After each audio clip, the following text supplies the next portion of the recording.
This video is for those students who are confused in elongation of fatty acid chains.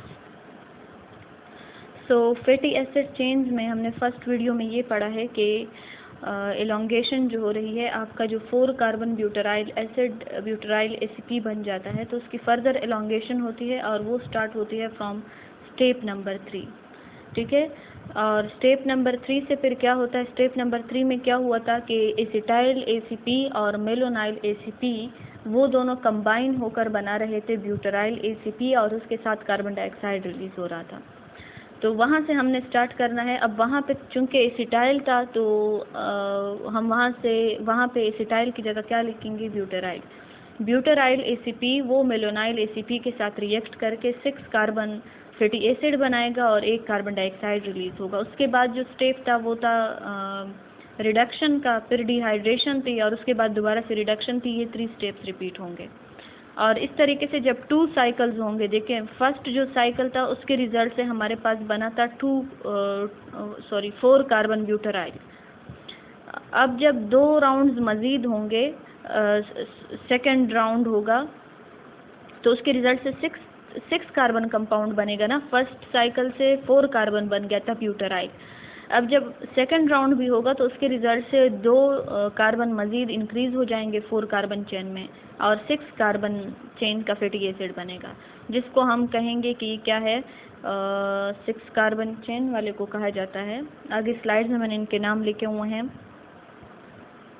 देखें. 6 carbon वाला जो होगा उसको कहा जाएगा कैप्रोइल ACP. तो सेकंड राउंड में आपके पास कैप्रोइल ACP बनेगा और इस पे टोटल कितने राउंड्स लगे हैं, 2 राउंड्स लगे हैं. अच्छा, इसके अलावा क्या है आपके, अच्छा इसके अलावा आपको बताया हुआ है कि टोटल 7 राउंड्स रिक्वायर्ड होंगे 16 कार्बन पाल्मिटॉइल ACP बनाने के लिए. तो 16 कार्बन पाल्मिटॉइल ACP के लिए 7 राउंड्स किस तरह से चाहिए वो यहाँ पे मैंने आपको अलग बताए हुए हैं. लेकिन उससे पहले आपको ये नेम्स पता हो. This are the names of various fatty acids. ठीक है, फैटी एसिड्स के ये कॉमन नेम्स हैं. आयुपेक नेम हम अलग देते हैं, यहाँ पे जो यूज़ हुए हैं they are the common names. तो 14 कार्बन का जो कॉमन नेम है वो है butyric acid, 6 carbon caproic acid, 8 carbon caprylic acid, 10 carbon capric acid, 12 carbon वाले फैटी एसिड को कहा जाता है लॉरिक एसिड, 14 कार्बन वाले को मेरिस्टिक एसिड और 16 कार्बन वाले को कहा जाता है पाल्मिटिक एसिड. अब जब उसका इसाइल ACP के फॉर्म में हम लिखेंगे, इसाइल कोएंजाइम A के फॉर्म में हम लिखेंगे, तो ये जो IC है इसको हम रिप्लेस करेंगे bye YL.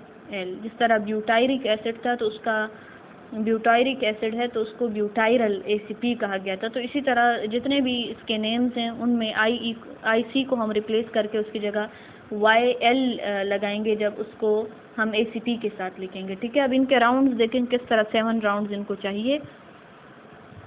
Acetyl ACP start में मेलोनाइल ACP के साथ मिलकर ब्यूटायरल ACP बना रहा है. ठीक है, ये हम बहुत डिटेल से पढ़ चुके हैं फर्स्ट वीडियो में कि किस तरह ब्यूटायरल ACP बना. कार्बन डाइऑक्साइड एक रिलीज हुआ है. तो ये तो आपका हो गया फर्स्ट राउंड. सेकेंड राउंड में यही ब्यूटायरल ACP मेलोनाइल ACP के साथ दोबारा वो जो थर्ड स्टेप की बात हुई थी कि वहाँ पे ये दोबारा से इंटर होके फिर से साइकिल शुरू करेगा. तो इस स्टेप में ये इंटर होकर तीनों स्टेप्स रिपीट करके रिडक्शन और जो डिहाइड्रेशन थी और अगेन रिडक्शन थी वो सारे के सारे स्टेप्स रिपीट करके बना रहा है कैप्रोइल ACP. 6 कार्बन हो गए. सेकेंड राउंड पे 2 साइकिल्स के बाद हमारे पास 6 कार्बन वाला फैटी एसिड बन गया है. थर्ड साइकिल जब रिपीट होगा देन अगेन ये 6 कार्बन वाला मेलोनाइल ACP जो 3 कार्बन का है, 1 कार्बन कार्बन डाइऑक्साइड के फॉर्म में रिलीज हो गया है. कैप्राइलिल ACP के फॉर्म में आपके पास 8 कार्बन फैटी एसिड बन गया है. फोर्थ साइकिल होगा तो कैप्राइल ACP बनेगा which is 10 carbon containing fatty acid. Again this 8 carbon वाला जो है ये 3 कार्बन मेलोनाइल के साथ रिएक्ट करके 1 कार्बन डाइऑक्साइड रिलीज कर रहा है और आपका बन रहा है कैप्राइल ACP. अच्छा, सिमिलरली फिफ्थ राउंड जब होगा तो ये मेलोनाइल ACP के साथ अगेन रिएक्शन करके बनाएगा लोराइल ACP which is a 12 carbon containing fatty acid. देखें 10 कार्बन यहाँ से आ रहे हैं और 3 कार्बन में से 1 कार्बन डाइऑक्साइड के फॉर्म में रिलीज हो गया है. टोटल आपके पास बच गए हैं 12 कार्बन. फिर 6th साइकिल होगा। 6th साइकिल में अगेन ये लोराइल ACP मेलोनाइल के साथ रिएक्ट करके मेरिस्टाइल ACP बना रहा है, which is a 14 carbon containing fatty acid. And in the 7th cycle this myristyl again react with malonyl ACP and again one carbon dioxide is released. Sorry, this is carbon dioxide, ACP लिखा हुआ है मैंने, this is carbon dioxide.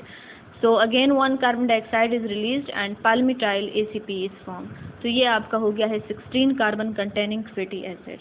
यहाँ पे ये आपका chain stop हो जाता है अगर हम स्टॉप करना चाहते हैं, क्योंकि 16 कार्बन कंटेनिंग जो फैटी एसिड है वो जनरली हमारे बॉडी में प्रेजेंट होता है, तो इस वजह से यहाँ पे चेन स्टॉप हो जाता है। यही हमारी रिक्वायरमेंट है पाल्मिटाइल ACP की। तो ये पाल्मिटाइल ACP जो है वो रिएक्शन करके बनेगा पाल्मिटिक एसिड, और ACP जो इसका पार्ट है वो रिलीज होगा by the action of enzyme hydrolase. So this is the whole cycle to which the elongation of the fatty acid chain occurs. Thank you.